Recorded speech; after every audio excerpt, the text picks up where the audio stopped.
everybody, this is Peggy for Cropstop.com, and today I want to show you a new machine that just got here, and I'll show you how I used it on this wonderful scrapbook page. I actually also used a Cricut cartridge to use to do the little die cuts here, but let me show you how I got these big circles and what we're going to use. Oh, let me bring it in here. This is the machine that we're going to use. It's the new Spellbinders Grand Caliber.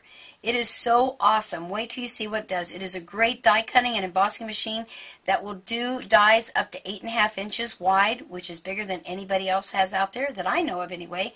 So easy to use. Wait till you see.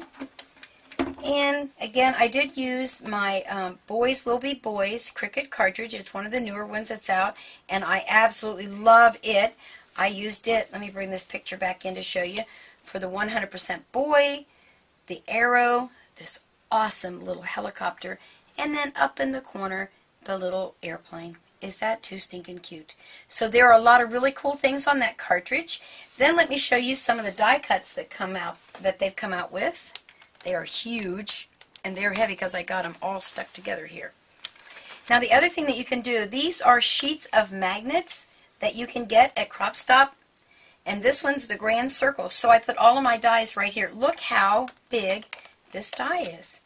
Can you see that? That is just awesome. So for you scrapbookers out there, oh my goodness, these are perfect. And they also go right along with the other circles that are out there that Nestabilities have, so that you can continue down to the little tiny spots there. Let me just show you a couple of these real quick. I put the name on the back of them because you know I forget what they're called. This is the Grand Labels 4. Isn't that beautiful? I just love that one. So elegant. And this, I believe, is another label one. This is Labels number 1. And if you do have some of the Nestabilities out there and you look at your other labels that you have, these will match perfectly. They just go right on inside, again, to the center. And these magnets are awesome to hold them in. There's the ovals. How about that? These would be great on photographs. You can just cut your photograph to be just like that.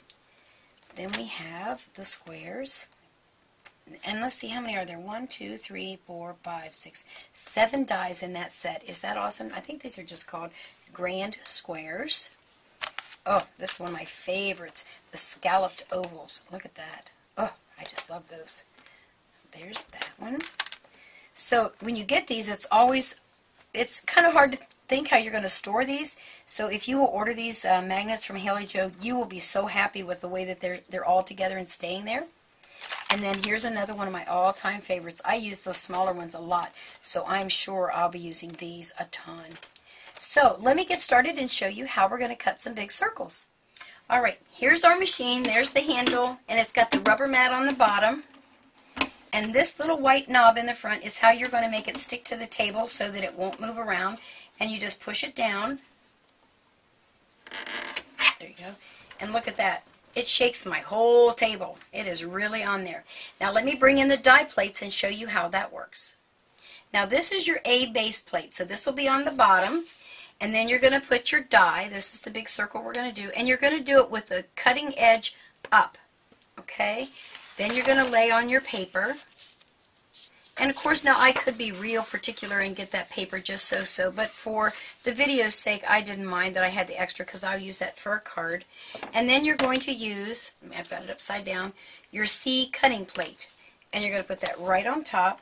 Now I want you to watch how easy it is to put this through the machine. There's no grunting and groaning to get this thing through there. You'll hear the clicking, and that's perfectly fine. I don't even have to hold on to the machine. Look how easy this handle's going around. Can you see how quick that moves around there?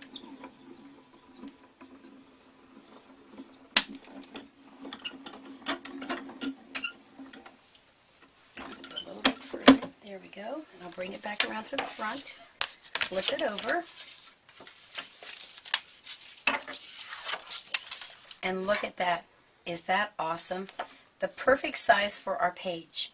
Now, the other cool thing that it does is it will emboss, or I don't know, it didn't do it on this one too much. Let me bring the other one in. Maybe I'll reach in front of the camera there. I don't know if the camera will pick it up, but there's a little edge of embossing here, and a lot of people like that little edge of embossing. So simple to do. You know, let me grab the instructions just so I can show you that there are instructions for you to follow. I'll be right back. With your grand caliper, you will get operating instructions, and right in here it will give you the cutting sandwich. So see, I used a gray plate. That's my A plate. Then I put my template down, my media or my paper, and then my white cutting plate, and that's how I got that. If I want to emboss this, I'm going to simply leave my paper. Get that back in there. Let's pretend it just cut it out. And I'm going to leave my paper in my die, just like so. And then we are going to get ready to do the next sandwich. So let me move some things out of the way here. Now again, after I cut this, I would not remove my shape. I would leave that in there. Now that one kind of fell out, and I just kind of put it back in. So it might not be exactly right since it fell out. So I've again got my gray plate. Then I'm going to get my piece of tan rubber. I don't know if they call it silicone. I call it rubber. Anyway, that comes with your machine. You're going to lay it right on top of there, like so. And then you have your pink embossing plate. I really like the fact that Spellbinders went ahead and put this on the plate so that you don't have to keep guessing, now what plate is it that I use? That will work perfectly. Lay that right down on top, and again we're going to slide it through there with absolutely no effort. I don't know if you can see that handle just spins around. I'm not even holding on to it. That was one of the things I was really impressed with, is that I didn't have to sit on the machine so it would move away from me.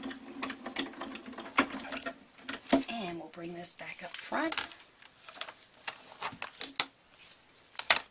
Now, I don't know that the camera will be able to pick up the embossed edge of that or not, but it's right there. Let's see if I hold something behind it. Maybe you can. Can you kind of see that little edge or not? Not really? Nah. Well, anyway, trust me, it is embossed. So, let me just grab some things. I'll put this page together super fast. You can see how quick it is to make you a scrapbook page using the grand caliper. Now, I went ahead and I cut some other circles out of different colors here so I could show you how quick this page went together.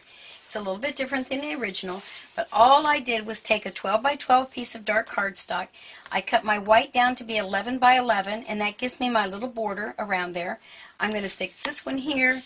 I mean, look how fast you can make a scrapbook page. Unbelievable. And then, just by changing, I think I might change that a smidge. Ta-da! A page is done.